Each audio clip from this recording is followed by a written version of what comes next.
Gold, trusted gold buyers. మీరు తాకట్టు పెట్టిన బంగారాన్ని విడిపించి ఈ రోజు ఉన్న మార్కెట్ ధరకు కొనబడను. తెల్లారి లేస్తే ఎట్లాంటి వార్త వినాల్సి వస్తుందో అనే భయంతోనే పండుకోవడం అవుతుంది నిజం చెప్పాలంటే కూడా. మొన్ననే కదా బెంగళూరులో జరిగినటువంటి ఘటన మనం ఇంకా కూడా మర్చిపోలేదు. బెంగళూరుకి వెళ్తున్నటువంటి ట్రావెల్ బస్సు కంప్లీట్లీ సజీవ దహనం అయిపోయినారు కదా. మొన్ననే అసలు ఒక వారం కూడా కాలే. మళ్ళా ఈరోజు చేవెళ్ళ దగ్గర టిప్పర్ లారీ మొత్తం ఆర్టీసీ బస్సు మీదనే మొత్తం పడిపోయింది. అసలు ఆర్టీసీ బస్సు ఏడుందో కనబడతలేదు. నుజ్జు ఏ స్పీడ్లో నడుపుతున్నాడు టిప్పర్ డ్రైవరు. అసలు ఆర్టీసీ బస్సులో మరి 50 మంది ఉందా 60 మంది ఉన్నారా ఇంకా తెలియదు. ఆ ఇన్ఫర్మేషన్ ఇంకా బయటికి రావాల్సి ఉంది. ఎవరైతే ఈ డ్రైవర్ వైపు ఎవరైతే కూర్చున్నారో వాళ్ళు అవుట్ కంప్లీట్లీ.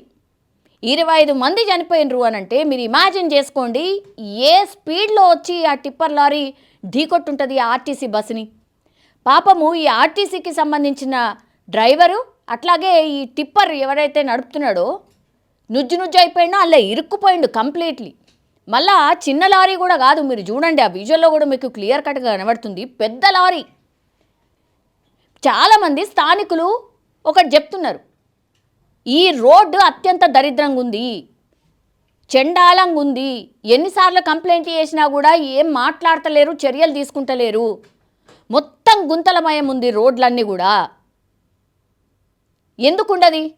మీరు ఈ టిప్పర్ లారీని చూడండి, అతిపెద్ద టిప్పర్ లారీ అంతంత కంకర వేసుకొని పోతే, అంతంత సిమెంట్ వేసుకొని పోతే ఏ రోడ్డు అయినా ఎట్లుంటుంది? 9 ఏళ్ళు అవుతుందట ఈ రోడ్డుని బాగు చేయండి సారు. ఈ చాలా యాక్సిడెంట్లు అవుతున్నాయి, మహిళలు అట్లాగే చాలామందికి కాళ్ళు చేతులు ఇట్లా గాయాలు అవుతున్నాయి, బైక్ మీదకి వెళ్ళి పడుతున్నారు, కార్లు స్కిడ్ అయిపోతున్నాయి, ఇగో ఇట్లా చాలా పెద్ద పెద్ద యాక్సిడెంట్లే జరుగుతున్నాయి, అవేం బయటకు వస్తలేవు. ఈరోజు ఇప్పుడు ఆ టిప్పర్ లారీ వచ్చి మొత్తం ఆర్టీసీ బస్ మీద పడ్డది కాబట్టి ఈ వార్త బయటకు వచ్చింది, ఈ చర్చ బయటకు వచ్చింది. చెప్పి నోరు పోతుంది కానీ ఆ రోడ్డుని మాత్రం సరి చేస్తలేరు, బాగు చేస్తలేరు అని అక్కడ ఉన్నటువంటి స్థానికులు ఆగ్రహం వ్యక్తం చేయడమే కాదు, అక్కడికి వచ్చిన కాళే యాదయ్య ఆయన అసలు బండి కూడా దిగనీయలే. ఎందుకంటే ఆ నియోజకవర్గానికి సంబంధించిన ఎమ్మెల్యే ఆయన. బండి కూడా దిగనీయలే. నువ్వు దిగితేవంటే రాళ్లతో కొడతామన్నారు. దిగలే, ఆయన వెళ్ళిపోయిండు. అక్కడ స్థానికంగా ఉన్నటువంటి గవర్నమెంట్ హాస్పిటల్కి మృతదేహాల్ని అట్లాగే గాయపడ్డ వాళ్ళని తరలించిండ్రు. ఇక చేసేదేం లేక స్పాట్ నుంచి వెంటనే వెళ్ళిపోయినరు. ఆడ హాస్పిటల్ దగ్గర మంత్రులు కానీ అఫీషియల్ కానీ అధికారులు కానీ వాళ్ళందరూ పోయి ఆడ హాస్పిటల్ దగ్గర ఎవరైతే చనిపోయినరో మృతదేహాలు ఉన్నాయో వాళ్ళ ఫ్యామిలీ మెంబర్స్ వస్తే వాళ్ళని ఓదారుస్తున్నారు. అట్లాగే గాయాల పాలైన వాళ్ళు ఎవరైతే ఉన్నారో వాళ్ళందరికీ కూడా మేము ఉన్నామని చెప్పే ప్రయత్నం చేస్తున్నారు. ఇదంతా కూడా జరుగుతున్నటువంటి సిచ్యువేషన్. సార్ మీరు ఒక్కటి గుర్తుపెట్టుకోవాల్సింది ఏంటంటే గవర్నమెంట్కి సంబంధించిన అఫీషియల్స్ చాలామంది కూడా ఆ రోడ్ నుంచి మీరు వెళ్తే మీకు తెలీదా సార్ అక్కడ రోడ్డు బాగాలేదు దాన్ని బాగు చేపియాలా అని తెలీదా? 9 ఏళ్ల నుంచి జస్ట్ అటు ఇటు చెట్లు ఉన్నాయి కాబట్టి ఆ చెట్లు తొలగించాలి అనేటువంటిది గవర్నమెంట్ తీసుకున్నటువంటి డిసిషన్. అట్లెట్లా పర్యావరణానికి హాని కలుగుతుంది, అంతంత పెద్ద చెట్లు ఎట్లా తీసేస్తారు అని ఎవరో కోర్టుకు పోయారట. ఇప్పుడు ఏమైపోయింది, ఆ చెట్లేమో తొలగించకపోవడం వల్ల అట్లాగే పూర్తిగా అక్కడి నుంచి అట్లనే తప్పనిసరి పరిస్థితులు లేవు, జనాలైనా ఏం చేస్తారు, మెల్లగానో ఇంకా ఎట్లనో పోతారు కదా. అదే జరిగింది ఇప్పుడు. ఇంత పెద్ద ప్రమాదానికి కారణం ఎవరు? ఇంత పెద్ద ఇన్సిడెంట్స్కి రీజన్ ఏంటి? 25 మంది ప్రాణాలు తీసిండ్రంటే 25 కుటుంబాలు ఆగమైపోయినట్టే కదా. చిన్న పాప 15 నెలల పాప చనిపోయింది. తల్లి ఒడిలో అట్లనే నిద్రిస్తున్నది, చనిపోయింది. 4 గంటల 40 నిమిషాలకు మార్నింగ్ ఇంకా కొద్దిసేపట్ల ఇక తాండూరు నుంచి బయలుదేరింది బస్. ఇక ఆల్మోస్ట్ హైదరాబాద్కి వచ్చే లోపల ఎవరు వాళ్ళు డ్యూటీ ఎవరి పనులు వాళ్ళు వెళ్ళిపోవచ్చు అనుకున్నారు. నిన్న సండే కదా, చాలామంది వాళ్ళ ఇళ్ళకు పోయి ఇక మళ్ళీ నెక్స్ట్ డే డ్యూటీలకు రావాలి కాబట్టి చాలామంది ఎర్లీ మార్నింగే వస్తూ ఉంటారు. అంతే, గాల్లో కలిసినాయి వాళ్ళ ప్రాణాలు. ఎంత హృదయ విదారకంగా ఉందంటే అక్కడ చూసిన వాళ్ళు పాపము రెస్క్యూ చేయడానికి కూడా ఏం అర్థం కాలే. మొత్తం టిప్పర్ లారీ అంతా వచ్చి ఆర్టీసీ బస్ మీద పడితే ఎక్కడికి వెళ్ళి తీయాలో కూడా అర్థం కాలే. శవాల్ని తీయాలన్నా లోపలిన వాళ్ళని రక్షించాలన్నా మొత్తం కంకర, బస్సు కనబడినటువంటి పరిస్థితి. ఆ సంఘటన చూసిన వాళ్ళు ఎవరైనా సరే ఆ బస్సులో ఉన్న వాళ్ళు ఒక్కరు కూడా బతకరనుకుంటారు. ఈ బస్సులో ప్రయాణం చేస్తున్నటువంటి ఆ డ్రైవర్ ఎవరైతే ఉన్నారో డ్రైవర్ మొత్తం నుజ్జు అయిపోయిందట సీట్లా. అసలు కనీసం ఆయన మృతదేహం ఎట్లా తీయాలనో అర్థం కాలేదట. ఇక టిప్పర్ లారీ డ్రైవర్ అయితే అందులో ఇరుక్కుపోయిండు, క్యాబిన్లా అట్లాగే ఆ మధ్యలో స్టీరింగ్ మధ్యలో ఇరుక్కుపోయిండు. ఆయనను తీయడానికి టైం పట్టింది. అదృష్టవంతులు ఎవరంటే డ్రైవర్ వైపు కూర్చోకుండా ఆపోజిట్ వైపు కూర్చున్న కండక్టర్ కూడా మొహమంతా రక్తం అయిపోయింది, పూర్తిగా గాయాలైపోయినాయి. ఆమె ఏడుస్తుంది, బయటపడ్డది ఎట్లనో.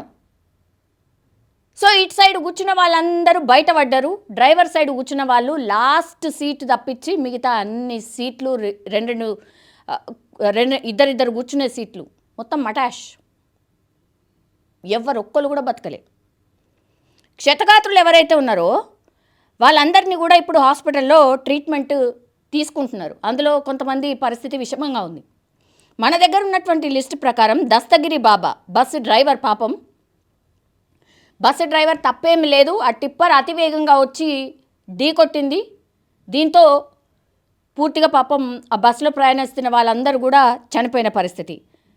తారీబాయ్ 45 సంవత్సరం దన్నారం తండాకి సంబంధించిన వ్యక్తి, కల్పన 45 సంవత్సరాలు బోరబండ, బచ్చన్ నాగమణి 55 సంవత్సరాలు బానూరు, ఏమావత్ తాలిబాన్ దన్నారం తండా, మల్లగండ్ల హనుమంతు దౌలతాబాద్, గుర్రాల అభిత ఆమె కేవలం 21 సంవత్సరాలు మాత్రమే యాలాల్, గోగుల గునమ్మ బోరబండ, షేక్ అలీ హుసేన్ తాండూర్, తబస్సుమ్ జహాన్ తాండూర్. ఇవి మాత్రమే కొంతవరకు మనకు తెలిసినటువంటి ఇన్ఫర్మేషన్. వెంకటయ్య క్షతగాత్రులు ఎవరైతే ఉన్నారో ట్రీట్మెంట్ తీసుకుంటున్న వాళ్ళు ఎవరైతే ఉన్నారో వెంకటయ్య, బుచ్చిబాబు, అబ్దుల్ రజాక్, వెన్నెల, సుజాత, అశోక్, రవి, శ్రీను, నందిని, బసవరాజ్, ప్రేరణ, సాయి, అక్రమ్ అట్లాగే అస్లాం. ఇంకా పూర్తి లిస్ట్ అయితే మన దగ్గర లేదు, కానీ మహిళలే పెద్ద సంఖ్యలో చనిపోయారు. ఓ చిన్నారి చనిపోయింది. తల్లిని కోల్పోయినటువంటి చిన్నారి ఆ బస్సు దగ్గర నిల్చొని ఏడుస్తున్నాడు, నా కళ్ళ ముంగతే నా తల్లి చనిపోయింది అని. వీళ్ళందరికీ ఆన్సర్ ఎవరు ఇవ్వాలి?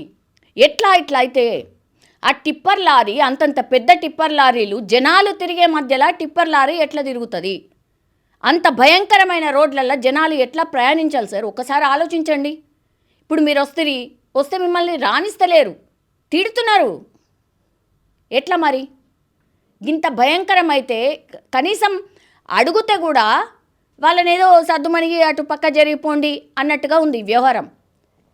కానీ మినిమంగా సార్ రోడ్లు కానీ నీళ్లు కానీ కరెంటు కానీ ఇవన్నీ కూడా మినిమం నిత్యావసరాలు కదా, అవన్నీ కూడా అవి కూడా అడగద్దు అని అంటే ఇంకా ఎందుకు చెప్పండి?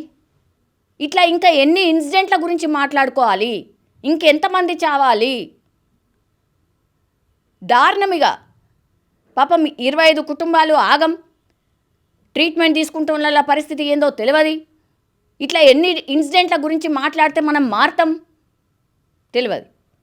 రవాణా శాఖ మంత్రి, ముఖ్యమంత్రి, మిగతా వాళ్ళందరూ కూడా దిగ్భ్రాంతి వ్యక్తం చేస్తారు. ఈ సంఘటన అత్యంత బాధాకరం అంటారు, ఖండిస్తారు. అక్కడి వరకే ఉందామా సార్? తర్వాత చర్యల గురించి అసలు మనకు అక్కర్లేదా? ఇప్పుడు ఈ ఇన్సిడెంట్ అయింది ఈ రోడ్లా, వారం 10 రోజులల్లా ఆ రోడ్డు పడుతుందా? ఒకటే క్వశ్చన్ సార్. వారం 10 రోజులల్లా వెంటనే శాంక్షన్ అయిపోయి వెంటనే రోడ్డు పడుతుందా? ఇది చాలామంది అక్కడ ఉన్నటువంటి వాళ్ళు అడుగుతున్న క్వశ్చన్. దీనికి ఆన్సర్ చెప్పిన రోజు, దీనికి ఆన్సర్ దొరికిన రోజు ఇక సూపర్ అన్నట్టు. మన గవర్నమెంట్స్ ఆర్ సూపర్ అంతే ఇక. కానీ ఒక్క రోడ్డు గురించే మాట్లాడతలేను. ఎక్కడెక్కడ ఇట్లాంటి సిచ్యువేషన్ ఉంది ఒక నివేదిక తెప్పించుకోండి, మాట్లాడండి, ఇమీడియట్గా యాక్షన్ తీసుకోండి. ఇది మాత్రమే ప్రజలు కోరుతున్నారు. ఇది మా తరఫు నుంచి కూడా మీకు ఒక రిక్వెస్ట్ అనుకోండి. నిజంగా ప్రస్తుతం ఉన్నటువంటి సమాజం దేనికి ప్రయారిటీ ఇస్తుంది? ఆర్థిక సంబంధాల చుట్టూ మాత్రమే తిరుగుతుంది. మళ్ళీ ఎన్నికలంగానే చాలా విరక్తి కలుగుతాం. మంచి అనిపిస్తుంది కదా, లేడీస్ కూడా ఛాలెంజింగ్ జాబ్స్ చేసినప్పుడు చాలా బాగుంటది. ట్రాఫిక్ అసిస్టెంట్స్ గా నియమించిన ట్రాన్స్జెండర్స్ అందరితో సాల్యూట్ చేయించుకుంటున్నారు. ఫుడ్ డెలివరీ ఇవ్వటానికి వెళ్ళినటువంటి డెలివరీ బాయ్ అనిల్ పై కళ్ళ ముందు పెళ్ళండి